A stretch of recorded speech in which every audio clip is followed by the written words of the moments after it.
Got one.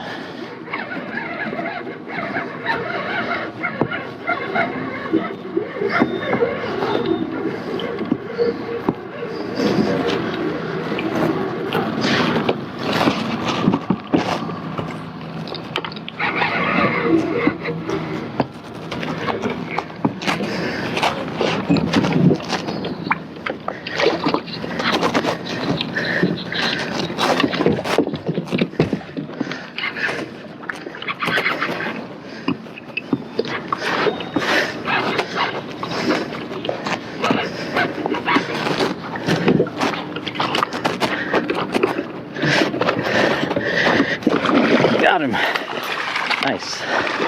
First salmon of the year. Woo. All right, there you go, guys. My first sockeye at Brewster pool for 2020. Awesome. Hey there, folks. Today I'm out fishing for sockeye salmon from my kayak in the Brewster pool.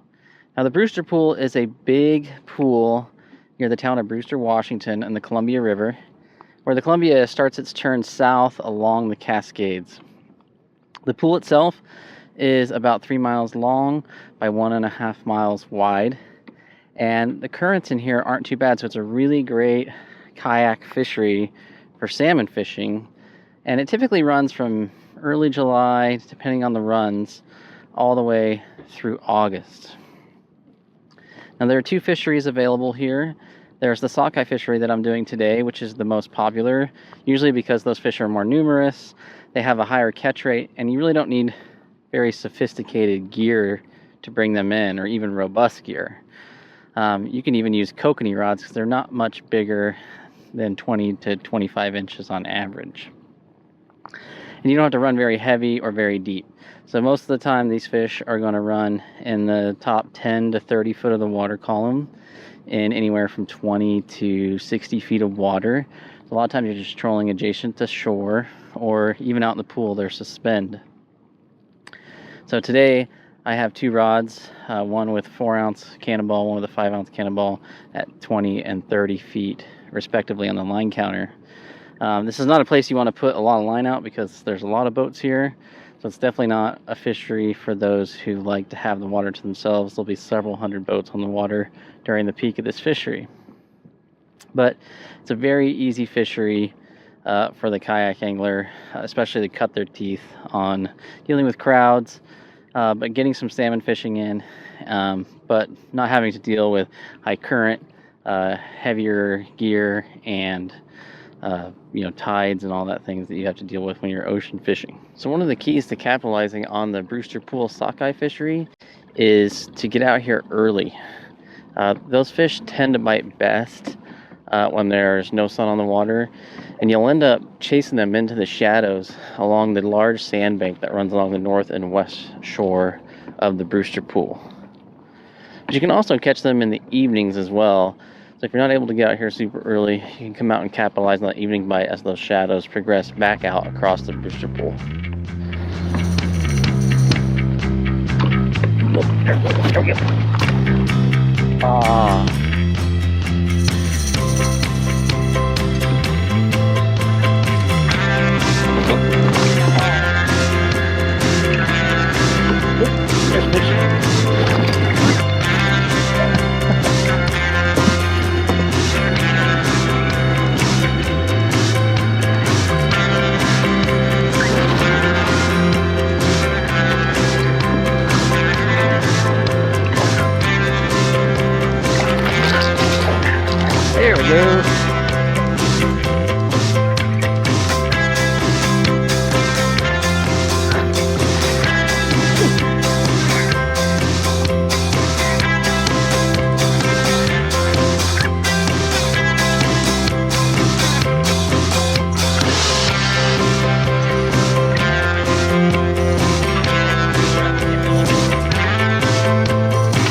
Technically, Coast Guard rules, human-powered watercraft has right-of-way.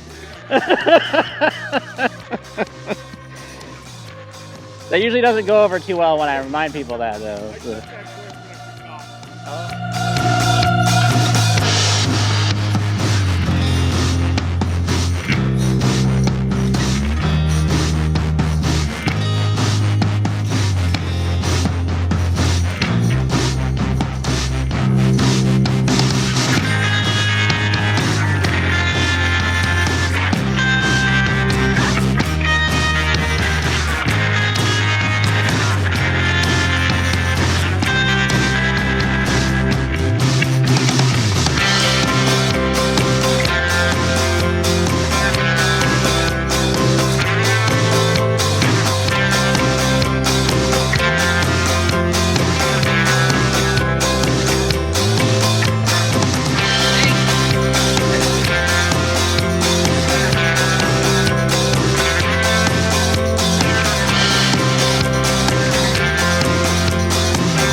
And the reason these fish stack up here is just beyond the Brewster Pool, if you keep going upstream in the Columbia, is Chief Joseph Dam. So that's end of the line for Columbia River run salmon, steelhead. They can't go any higher than that. There's no fish passage at that dam.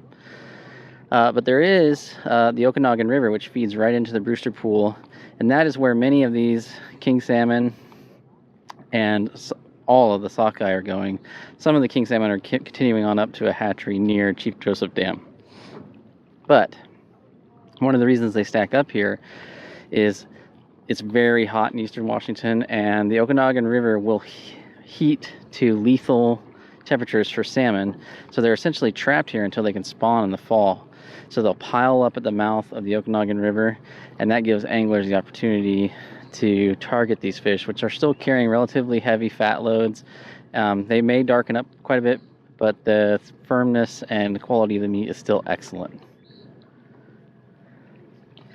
Now, one of the ways that you can monitor the formation of that thermal barrier, because today I'm fishing, that barrier hasn't formed. And so the fishing isn't red hot yet because it's early in the season. But what we need the Okanagan River to be in order to form that thermal barrier is somewhere between 70 and 72 degrees Fahrenheit. And you can actually monitor that using a USGS river station at the town of Malott, Washington. And I'll put a link to that below. So just click on that, check on that. As that temperature station starts to reach close to 70 degrees, you know that that thermal barrier is forming up and the fishing should improve. Otherwise, a lot of the fish just come into the Brewster Pool and continue on their merry way up into Canada or to the Smilkameen River where they're going to spawn. Now, the rig for these sockeye salmon is essentially just a kokanee rig on steroids. So I'm going to run a sliding weight system to a 18 to 24 inch bumper. That can be a wire or monofilament bumper between your weight and your dodger. And then I'm going to run these larger herring style dodgers like Lure Jensen herring dodgers or the Max Double Ds. It doesn't really matter. You can even just run your kokanee dodgers if you don't want to go out and buy some larger dodgers. They will work as well. And then behind the dodgers, I'm going to run a variety of primarily pink or red lures. Typically, I'm going to make my leader length 9 to 15 inches. I tend to favor right around 12 for this fishery. I'm going to use, either pink or red flies, hoochies, or you can even just use bare red hooks with some beads or smiley blades, whatever you want. Pink, red should be the theme. Definitely run a double hook rig. Usually I'm going to run a size 1 or 1/0 hook. But I keep these all pre-tied so I can change out quickly if I find something that's working that day. Be sure and attach a small piece of coon shrimp. You don't want to use a large piece, so just a 1-inch chunk. You can cut off the heads of these coon shrimp, put them on there. I like the loony coonies. But all I'll do is just take a small shrimp, take its head off, and then put it on the upper hook. I'll leave that back hook trailing and just hook it through the meaty part there so that it doesn't twirl or cause the hoochie or whatever you're using to spin. Just that little piece like that is all you need and you'll be good to go. So traditionally, troll speeds are going to be fairly slow for these sockeye. You basically want to go just fast enough to get the rod tip thumping a little bit. You can see it on that rod. Here you can really see it on this rod. It's a larger dodger. Basically, on average, I'm going to be going about 1 to 1.5 miles per hour upstream against the current, and downstream with the current, I'm going to be going between 2.2 and 2.7. So, not very challenging speeds to maintain, even in current. So behind me is the Pud Access at Highway 97. You can see the bridge right here. This is a good place to launch a kayak, but it's a bit challenging because of the embankment. It's 4 to 5 feet and quite steep and rocky in places. And in the mornings, the tribe that are netting down there, that's where they load and unload their catch and fish that go in the hatchery truck to the hatchery. So If you come and launch in the morning before they're there, be sure not to park on that far end. They might box you in just because they need a lot of equipment to complete their tasks. But there are other spots closer to the bridge you can park. A little bit rockier, but you can still, if you're careful, get your kayak down that embankment. There is an alternative launch a half-mile upstream, so you basically got a 1 mile paddle from here down to the mouth of the Okanagan. If you go a half-mile upstream, there's another option, which is far easier and far more gentle. Okay, this is the alternative launch site, just a little bit over a half-mile upstream of the Highway 97 bridge along the Mons River Road. As you can see, this is an unimproved gravel launch, but very conducive to launching a kayak if you need to get down here. Later in the summer, if the water levels get really low during our drought years, this ramp can get kind of muddy. But in a normal water year, there's usually ample gravel all the way out, so you don't have to get super muddy when you're launching your kayak. Parking is just alongside Mons River Road here, so you just pull your vehicle off to the side. They've got a wide gravel shoulder for the next quarter mile there. But yeah, this is a good one if you've got heavy kayaks. Okay, one of the most frequent questions I get is about the quality of these Brewster pool sockeye. They have come a long way. They've swam all the way up the Columbia, many hundreds of miles. They tend to be a little bit darker. They're not going to be bright chrome like they just came out of the ocean. They've started to darken up, especially on the cheeks. You'll be able to catch some that are a little bit chromish or might have a little bit of purplish hues on the back. But overall, yeah, they're not going to look like, these are not ocean fresh fish. Like they've traveled far and journeyed long, but their quality is still quite amazing. So one of the first things I'll do is just go ahead and scrape off some of the scales, and this also helps remove a lot of that slime. If you're going to be canning these or turning them into salmon burgers, you don't even really need to worry about scaling them. And we'll cut it open and show you what we got.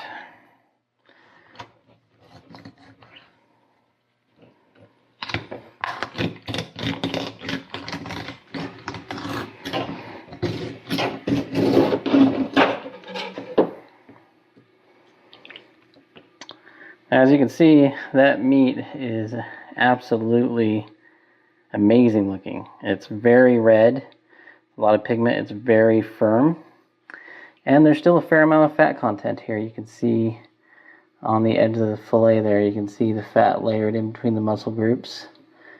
That is quite an amazing meal right there for a fish that has come so far.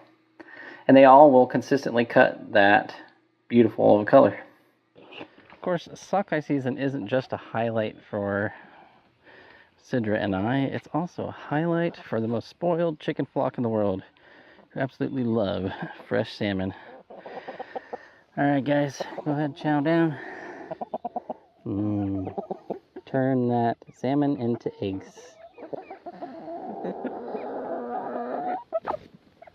Yeah, you might want to share a little bit. Alright guys, I hope this video helped you better prepare and understand the Brewster Pool Sockeye Fishery for kayak anglers.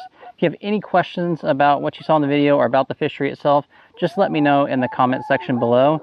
Be sure to hit that like and subscribe button if you enjoyed today's content, and I'll see you next time out on the water. Bye guys.